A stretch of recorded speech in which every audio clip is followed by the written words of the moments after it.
கத்திரிக்காய், முருங்கைக்காய், உருளைக்கிழங்கு கிரேவி செய்ய போகிறேன். ஆயில் ஊற்றிட்டேன், கடுகு போட்டுக்கிட்டோம். இப்போ ஆனியன் போட போகிறோம்.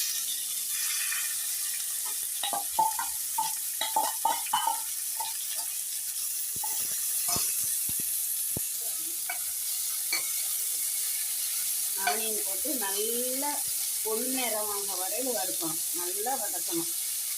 நல்லா ப்ரௌன் கலர் ஆக வரையில் வதக்கணும்.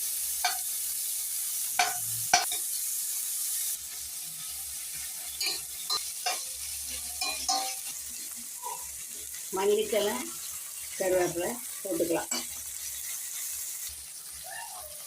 நல்லா இது ப்ரௌன் கலர் ஆக வரையில் நல்லா வதக்கணும். நல்லா ஒரு 10 நிமிஷம் நல்லா வதக்கி விடணும். 2 நிமிஷம் மூடி வச்சிடலாம்.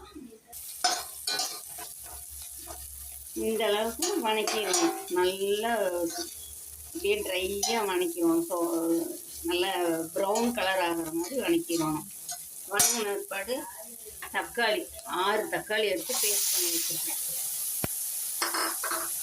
தக்காளி பேஸ்ட்டை நல்லா எண்ணெய் பெரிய வதக்கணும்.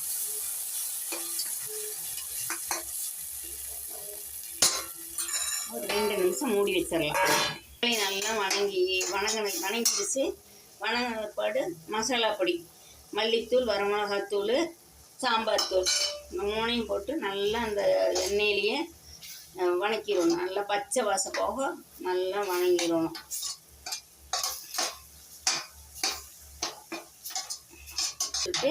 அப்புறமே இந்த காய், முருங்கைக்காய், கத்திரிக்காய், உருளைக்கிழங்கு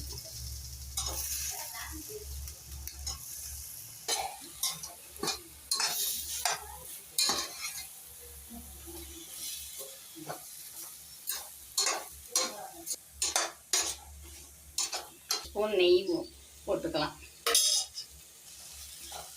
நெய் ஊற்றி நல்லா வதக்கி விட்டுட்டு தண்ணி ஊற்றி ஒரு 20 நிமிஷம் வேக விடணும். ஊற்றி கலக்கி நமக்கு தேவையான கிரேவி வேணுங்கிற அளவுக்கு தண்ணி ஊற்றிக்கணும். தண்ணி ஊற்றி உப்பு போட்டு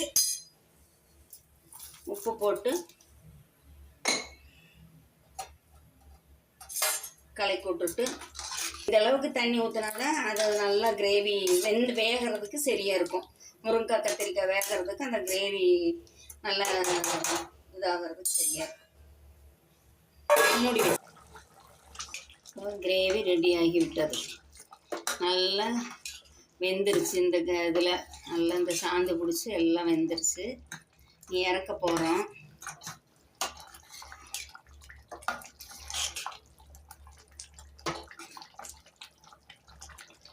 இன்னும் கொஞ்சம் கிரேவி கம்மியாக வேணும்னா, இல்லை கொஞ்சம் கதன்னு வேணும்னா இன்னும் கொஞ்சம் நேரம், இன்னும் ஒரு 5 நிமிஷம் இருந்தால் நல்லா சுண்டிடும். இவ்வளோ கிரேவி வேண்டாம் அப்படின்னா கொஞ்சம் தண்ணி கூட கம்மி பண்ணிக்கலாம்.